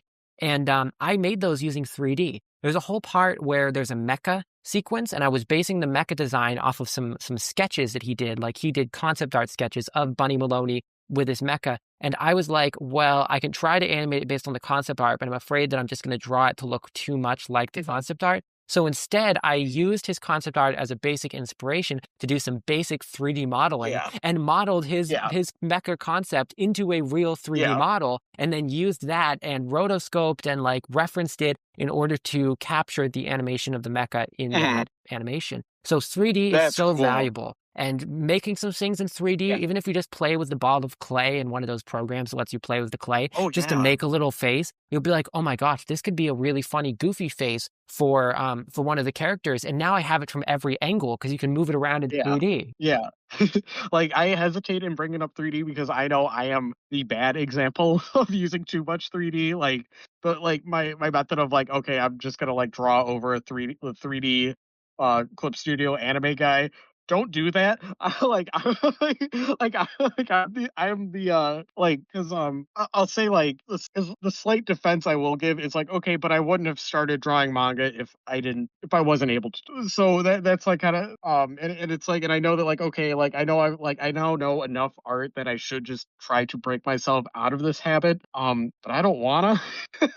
Is the counterpoint. But yeah, hopefully that's like an acceptable level of 3D usage. And not to get too self-deprecating, but if somebody says that I'm not a real artist because of the amount of 3D tracing, I'd be like, yeah, you're right. Like, it's not even something it's not even a hill I am particularly interested in dying on. You're an artist drawing in 2D in a world that constantly tries to force you to make 3D content, with a world that makes Western animated films that always have to be 3D. Even if they're taking influence from 2D, they're still making themselves 3D. You are simply doing what you can to survive in this world. I do not blame you. But yeah. I have to, my cutie mark says that I have to make manga. So you know what? I think you're right. Oh my gosh. I'm so glad that I'm showing all of you like Magical Girl shows and Yes Preacher 5, because I can tell that all of you like grew up with MLP and like know friendship is magic. Like Yes, it's your pop culture Bible. yes, And I'm just like, look at this yes, classic Magical Girl media that's the same. yes. But anyway, Okay, very cool pitch. since we're getting into magical girl talk, I think we should move on to the next one. I agree. Thank you, Ellen, for the wonderful submission. Right, so we have one more pitch. Do you want to read that one? Sure, I'd be glad to. So Awesome. we have optional your pen name, your personal name, your pronouns, and what fictional character you most want to marry. Well, for name, we have Amy Warrel. The pronouns are she, her. And I'd like to marry Lapland from Arknights, please. Nice, nice. Absolutely. And now we have what is your elevator pitch, given in the form of series meets series. For example, Suicide Squad meets Card Fight. We have Final Fantasy meets The Wheel of Time. Very interesting pitch. And now we Wow. have summarize your potential. Yeah, I'm just thinking about that a lot. Like The Wheel of Time, like that is such a fluent series. It's a novel. It has so much writing to it. And then Final Fantasy, I mean, depending on the game, some of the games do have a lot of writing, but some of them also have a shockingly small amount of writing. Like you look at like Final Fantasy V on Super Nintendo, which is a really silly one where it's just like a Saturday morning cartoon adventure. And I mean, there are meaningful scenes, but a lot of the stuff is just like, I will defeat you because you represent freedom and I represent darkness and that kind of thing. Like to compare something so fluent and detailed like The Wheel of Time to Final Fantasy, which is about gameplay, is a little bit interesting. I would be very interested to see what that's like. It's not like comparing like a text-based adventure. It's not a text adventure. It's Final Fantasy. This sounds very ambitious. That's what I'm getting, is another very big, grand, ambitious idea from Amy, who did just to remind everyone, she did pitch last time. So this is very cool. I was getting a drink of water, but we have summarize your potential series in one paragraph. This is where to include the series medium if it's not a manga, the intended length, and all of your big plans. If you have a title for your work, this is where to include it. If you go over a paragraph, we will make fun of you. And so here we have the X years. X as in insert number here is a concept for a JRPG pixel art game, much like the old Final Fantasy games and Chrono Trigger. The story starts with following a hero chosen by prophecy to defeat an old evil that is coming back to endanger the world. In preparing for a battle, the hero's army pulls into a village where they stand and fight against the evil minions pursuing them, and the hero is killed. The people closest to the hero can't bring themselves to reveal the truth of what happened, and they're understandably terrified of what this spells for the fate of the world, so they decide to lie about what happened. This is when one of them notices that one of the village boys looks very similar to the hero. A little younger and scrawny, not noble at all, but give him a year or two and some training, and he could pass by the dead hero. Maybe paint his hair while you're at it. Pass by as the dead hero. And if you paint his hair while you're at it, it'll be an even more convincing passing. The prologue ends here, and the story follows this fake hero who is very unaware that he is not the real deal, still attempting to fulfill the prophecy, and the theme will evidently be about going against fate, and that his success has nothing to do with being chosen, but through a collective effort of everyone, he pulls into his party during the game. If I was to produce this game, I would make sure to have a class change system in place, where characters can change into two different classes that follow their stories depending on which choices you made during the game. This way, you could end up having different endgame parties without needing 10 or so different player characters just to fill the different available classes. Also, the game would be divided into a chapter for every year in the story, so it could be released a chapter every couple of months. And also, I would write a tie-in novel called X plus 0 years. Oh, that's like Final Fantasy X plus 10, following the rest of the fake hero's story, dealing with Well, what are you supposed to do with the rest of your life after you save the world in your 20s until he dies? That's so cool. I'm a big fan of Harry Potter and the rest of his life. I love that style of story. That sounds awesome. Ooh, and here is the image for it. Yes. I'm going to click on that right now. Oh my gosh, I saw you in real time clicking it. It was your Tapir icon. That's so cool. It is a Google Drive image, very, very professional. To upload it to GD and share it with us. Fate sucks. That series ain't even good. Great intro. I mean, Trixie would be inclined to agree with you. We got to make sure that Trixie knows that you've said that because she would very much appreciate that. I've never even experienced Fate. I don't know anything about Fate. I just know there's some mascots in there, which I thought was interesting. But yeah, it's a long form series of anime and visual novel games. The indifferent cruelty of the universe when the indomitable hero human spirit walks in. I love that one. I've seen that meme before.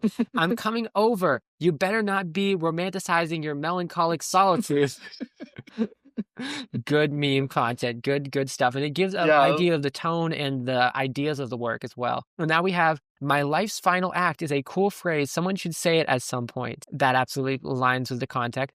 Okay, so there is this naive girl who, when changing classes, can either become a shaman if she manages to tame her anger, or whatever, IDK, I haven't written this yet, or she can turn into a furry werewolf sold. Kind of saying, and I think a lot of people would like that because it represents her two sides, which are equally as valid, and you're meant to understand. I think that's what that says, but it gets cut off.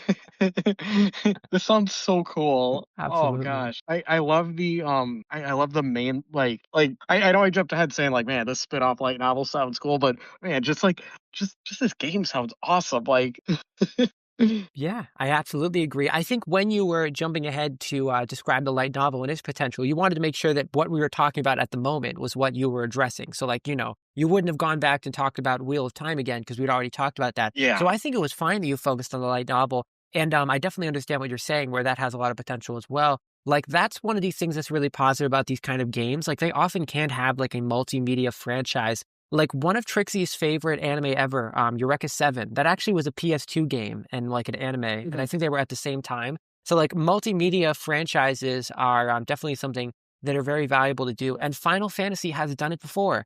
Ever since Final Fantasy II on the NES, there was a light novel tie-in which gave more context because it was an NES game, so you can fit about 2 lines of text on screen at times, at all times. Yeah, yeah, yeah. Like I do love I like this twist of pretending to be the hero because I'm a big Volo simp, so I'm into like characters who are like little deceivers and playing everyone. I think that's really cool and seeing it from their point of view. I yeah, and it does sound like there's a lot like going on like psychologically with being the fake, which is also neat, but this is also just very suited for an old school RPG, and I like that. I I I hesitate to talk too much about video games because I'm just very I have Pokemon disease, so I know very about little about nine. Pokemon despite my name, so please do inform me. I'm down to listen. Oh, I was gonna say like, I put you on the spot. I'm so sorry. yeah. I was gonna say, there's JRPGs. It's like probably Trixie who first said that, but it's like an anime that you can play. Yes. So I think because I like I hesitate to bring up Pokemon Legends Arceus because it's like, well, I don't want to keep here all day. It's a But great game. I um do know about that one. That's a great game. yeah, yeah. I think sorry if this is a spoiler. I feel like it's kind of hard to avoid this spoiler of like if you're on my channel and you're listening to this podcast, probably know who Volo is. Probably know Yeah. what's his deal. Yeah. But I think that concept of like, there's this NPC who's really super friendly to you, but then, oh no, he was playing you for the fool all along, and he's the twist villain. That really, I really like how they executed that and the way that they did that twist. But I also know that there's probably other JRPGs that did this better and played with the players like in played off of like players like understanding of how a game is supposed to work. Where it's like, that is like a critique of modern Pokemon is that like, oh, every game's got to have the rival that just exists to suck your dick, and and he's just there to orbit you and make your life, and like it's kind of like playing on that kind of critique of oh, this is just like, oh, Volo is just here to help you out because these games need somebody who does that. um I'm going on this, but and I think that that does kind of put it in that unique position of being in a Pokemon game. It does kind of like make that twist all the more surprising. But again, it's like I know that playing with with the player's expectations.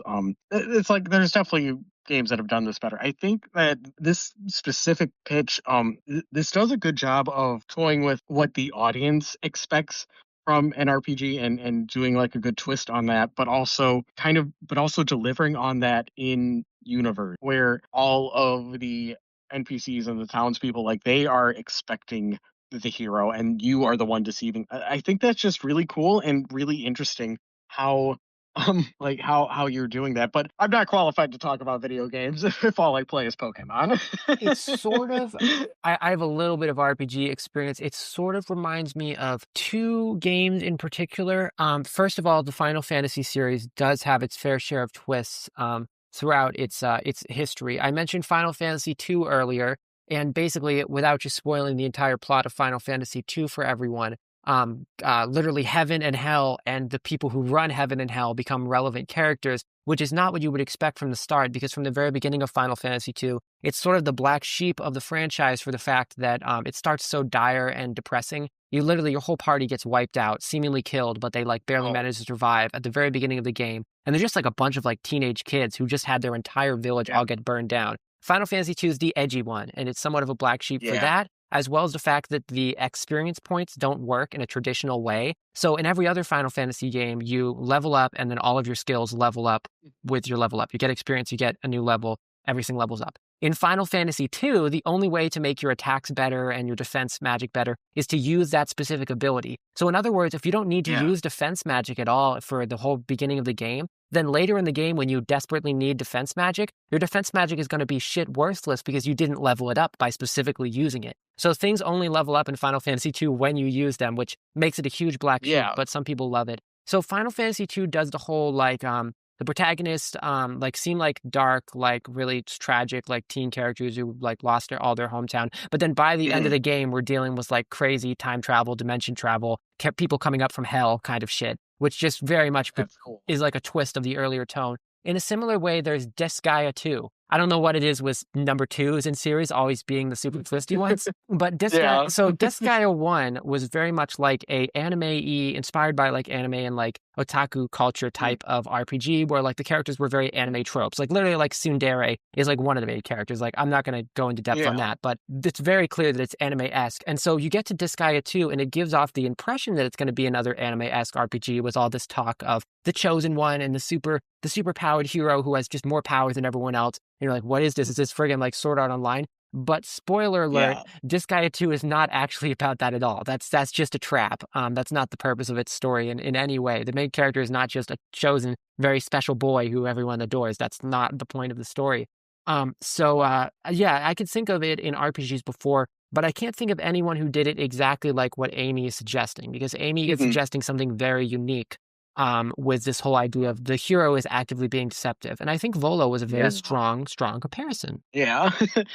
Yeah, it's like if I like reimagine that, like, because with my Volo Brainrot, it's like, okay, so it's a game where you're kind of like where you are the Volo. It's like I love it. I love everything about this. Like Yeah, that's how it really cool. Playing as the character that you love so much. I definitely oh understand the gosh. appeal. We did forget to plug everyone's socials so we could do all that because I'm seeing for Amy's that I have the website for the series I pitched in the previous episode. It will start publishing on the 10th, by the way.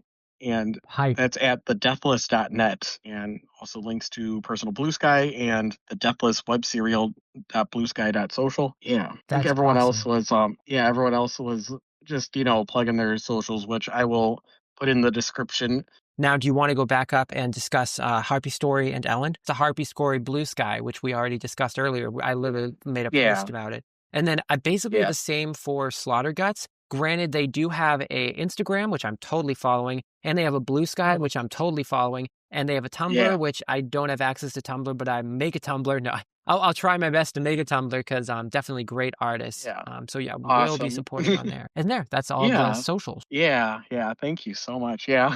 Glad we caught that. Oh, we got to give awards. We got to give awards. There's no winners, but we can nominate. So our nominations are the multimedia masterpiece, the most likely to be picked up for a multimedia franchise, our favorite find, the idea we like the most, and the poacher's pick, the idea most likely to get fan art or outright stolen from an audience member. So for multimedia masterpiece, I'm gonna go with Amy's for that one for Final Fantasy meets the Wheel of Time. That one, it's a JRPG.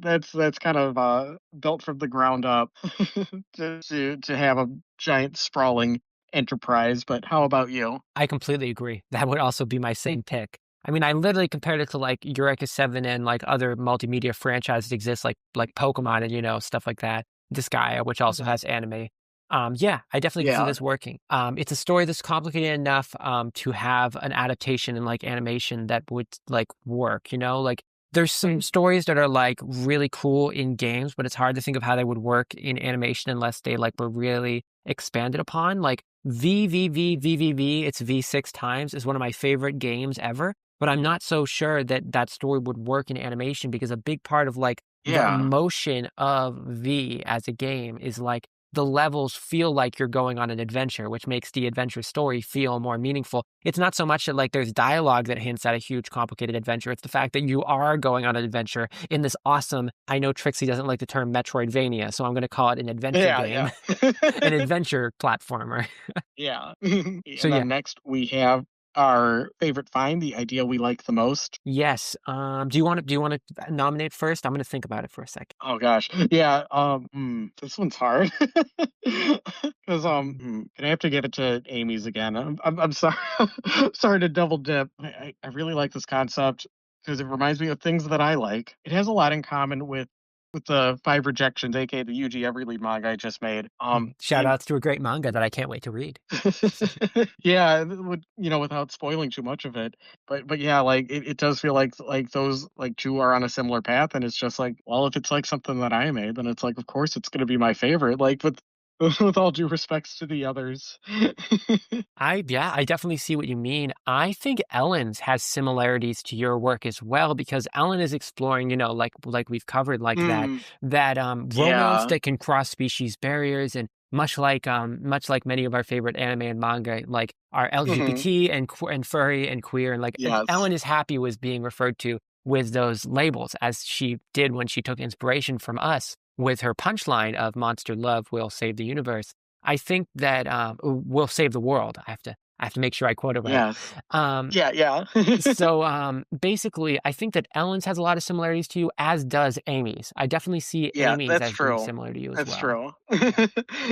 Yeah, I do love yeah, interspecies is very much my jam. I do love Dragon Maid. Yeah, it's very cool.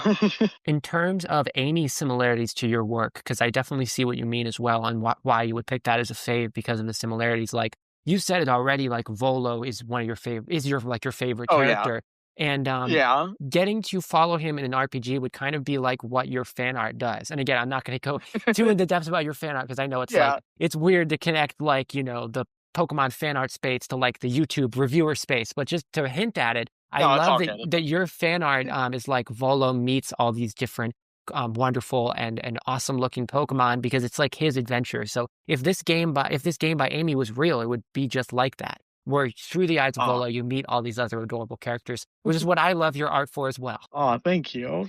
I one of my favorite comments, like not to like toot my own horn too hard, but like I do love it when people like have that realization of like, wait, you're also that guy that draws all that Volo art. That's a legendary thing to be known for. That's like me with Tiramisu Like, and how I date Tiramisu. Yeah, that's a eh. legendary thing.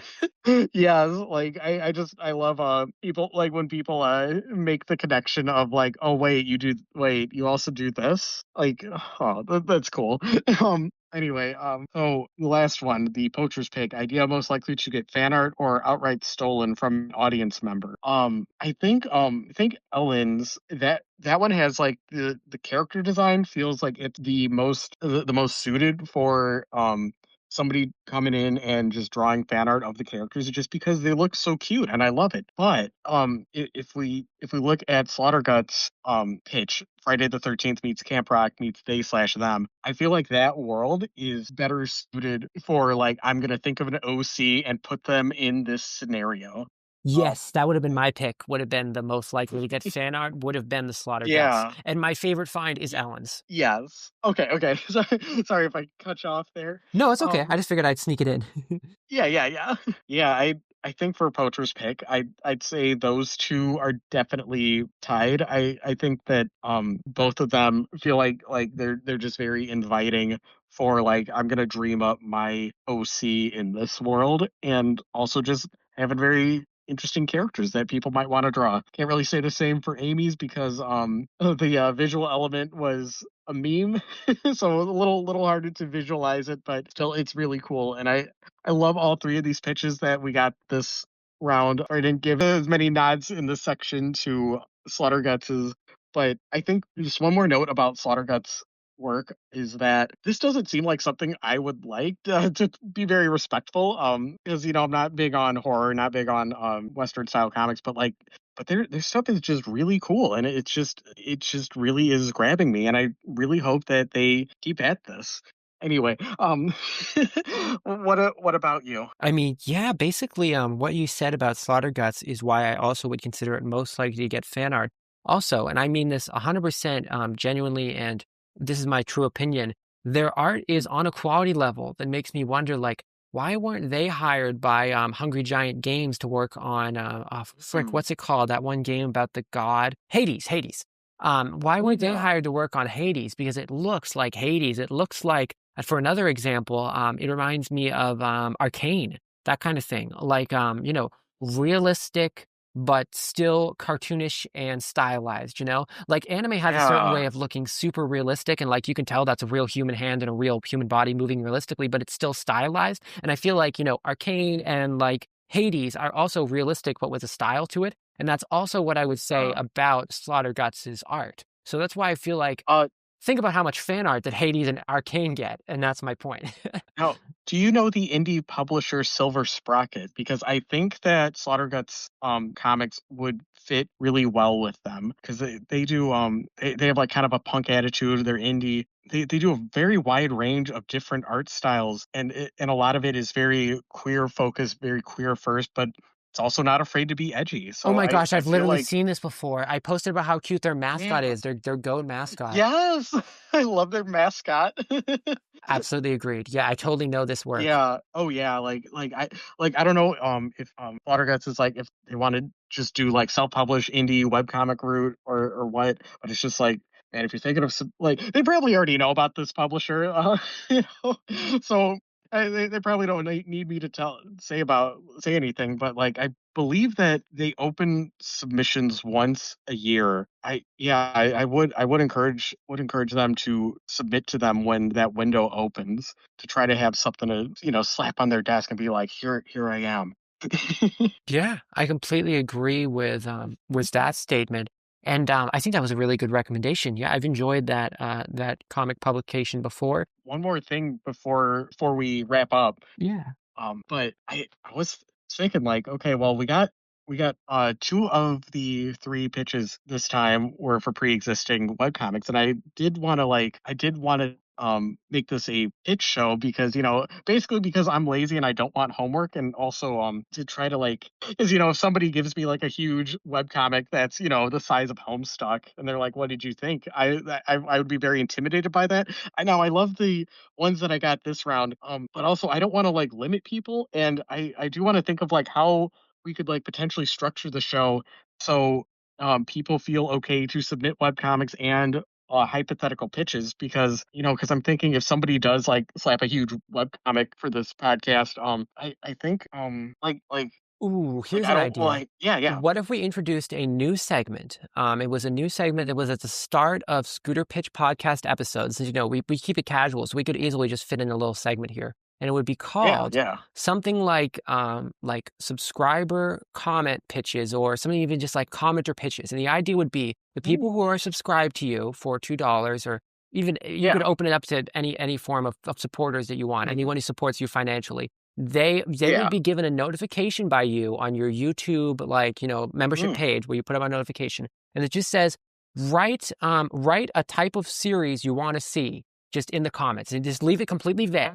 Don't Mm. give them any requirements. Just tell them, leave a comment with a type of series you want to see. And so my idea is that we would start each episode with this little segment where we just read those comments of types of series. And obviously, these aren't formal pitches. They're not the kind of ones that we're going to Yeah. break down like, you suggested this in a way that doesn't make sense. We're not going to break it down super hardcore, but just we want to get comments from those people.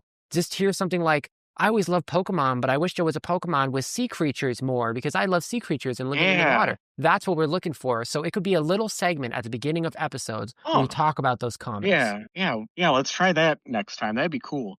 Yeah, we're definitely still experimenting with this show. I want to find what works, right? Something that people will want to jump in and participate in, and I also don't want people to feel like they 100% need to pay to be a part of this, which is why, like, I want to feature any fan art that people might draw, even if they're not a member. But then I think then there's also as far as like reviewing like pre-existing work, it's like every time somebody has messaged me with like their own comic that they've already made, it is something that, I've been able to write like a review on my Substack about, and I've had plenty to say because usually if people are seeking me out, then it's like, well, something about their art and my art, like there is like something that resonates with them as an artist that they would seek me out and be like, hey, can you review this? And very rare for, like it's only happened like once or twice where somebody, I just get somebody who just like,